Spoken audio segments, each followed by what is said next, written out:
The name of this video is the top 5 passenger types every driver dreads. So as you can see in the image, that's a clue to my top passenger I dread the most.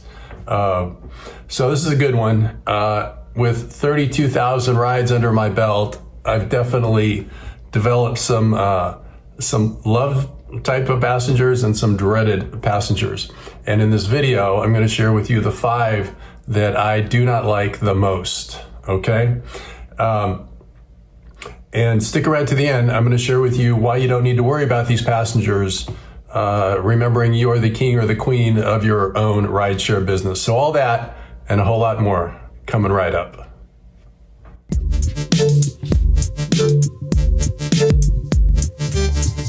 Hey everybody, it is Jay Crater with the Rideshare Guy. Today I'm drinking a little hotel coffee. I'm in Sebastopol. I'm going to be spending the holidays with my daughter and my son and my ex here in Sebastopol, and I'm looking forward to it. So the coffee here at the Fairfield Inn and Suites is very good. If you're ever in Sebastopol and you need a hotel, I recommend the Fairfield Inn and Suites. They've treated me really well. The rooms are reasonably priced, and it's a good location. Okay, so by way of background, it's different for all of us. You know, we all have our own little pet peeves, but what I'm going to cover here is mine. The customers that make you go inside, right? So let's get into it with number 1. Number 1 is called the leave me the F alone. And you know what the F stands for. Leave me the frick alone. Leave me the F alone.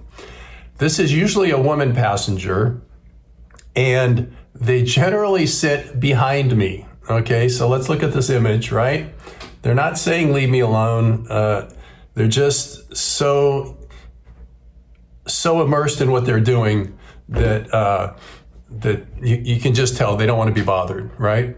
And they sit behind me, which I don't like. I read a story about a driver getting stabbed from behind, and anytime someone's behind me, that image pops in my head.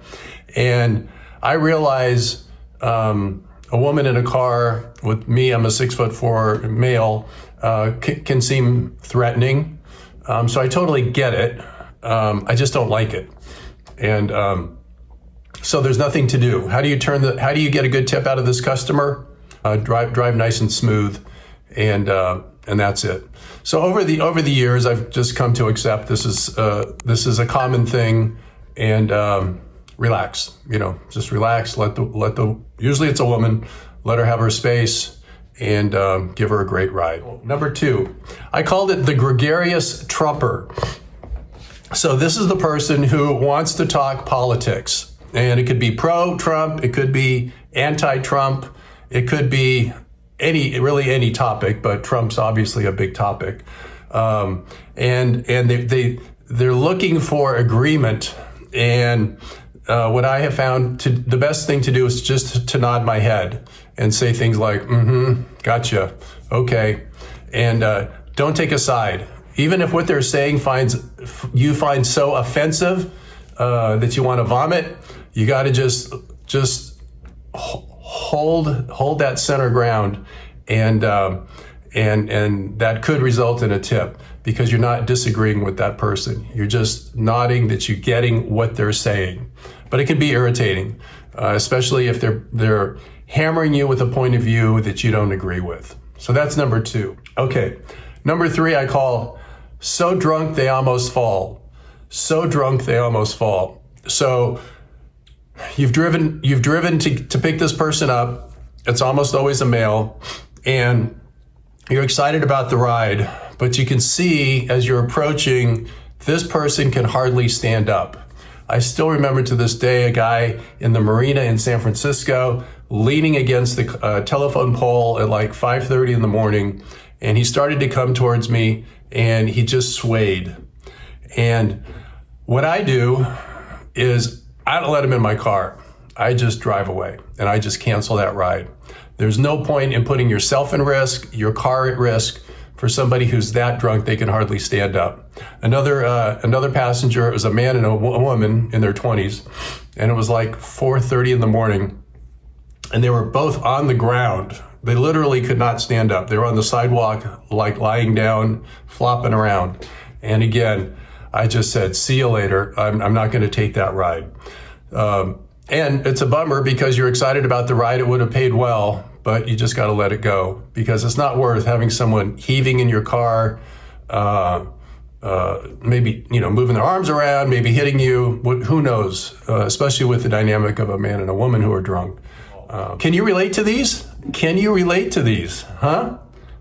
In the comments, write down any that I've missed. The type of passenger you dislike the most. Okay. Number 4. This happened a lot in San Francisco. The always on a call passenger. They literally get in the car and they're talking on their phone. And through the whole conversation, the whole ride, they're just on the phone. And okay, fair enough. I've come to say to myself, all right, this isn't rude. This isn't disrespectful. When I get into a car, if I'm going to take a call or I'm going to make a call, I always ask the driver, is it okay if I take a call? And all drivers say, sure, it's your ride, do whatever you want. And that is the philosophy you should have. It's your ride, do whatever you want. I just don't like it when they don't ask for permission. It's kind of like when someone wants to eat in your car and they just start munching on something. Ooh, that would be a good number 6, people who want to eat in your car. Anyway, so the always on a call passenger. Here again, stay that middle ground, give them a good solid ride, calm, okay, because if they're holding a phone, they're more likely to react to the car moving around. So nice and smooth. And a lot of times just by giving them their space, you can get a good tip. And number 5, by far, this is on a whole different level. The late passenger. For 9 years before I came up with a solution. I would just wait and wait and wait. And the more minutes came by, the more I was fuming, right? The more I was just like, come on. Because I'm just thinking about the money I'm losing by just sitting there, right? Sitting there waiting does not pay the bills. And then they come out and I really struggled with not being real shitty with them, not being rude, and not being friendly. Cause I just found it abhorrent that they were so disrespectful of all of us, of drivers.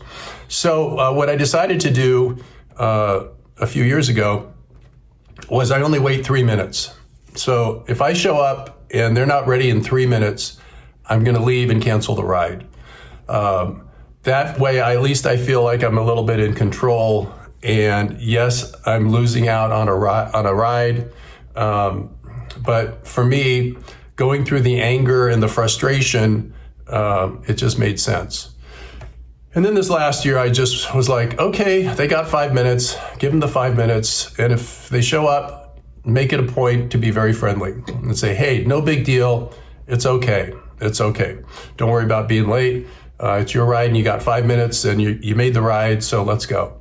And often that will turn into a tip. So it's been quite an evolution for me because that particular behavior really, for so many years, just frustrated me. Key takeaways really is be patient, right? Be patient. You're going to come across all kinds of stuff, and a lot of it's going to trigger certain things, and we all have different triggers. And take a deep breath, roll with it, still provide the best service you can, and then go on to the next passenger. So that's the key takeaway. Hope you enjoyed this video. Again, I can't wait to look at the comments and see what I've missed. As I was just doing this, I missed the person who wants to eat food, and if they don't ask me about eating food, that's another one that always kind of stuck with me. So have a great day. If you like the video, please give it a thumbs up. If you haven't subscribed yet, subscribe. Get our great videos almost every day here. And go out and tell someone you love them. Be safe out there on the road. This is Jay Crater with the Rideshare Guy saying, see you next time. Bye for now.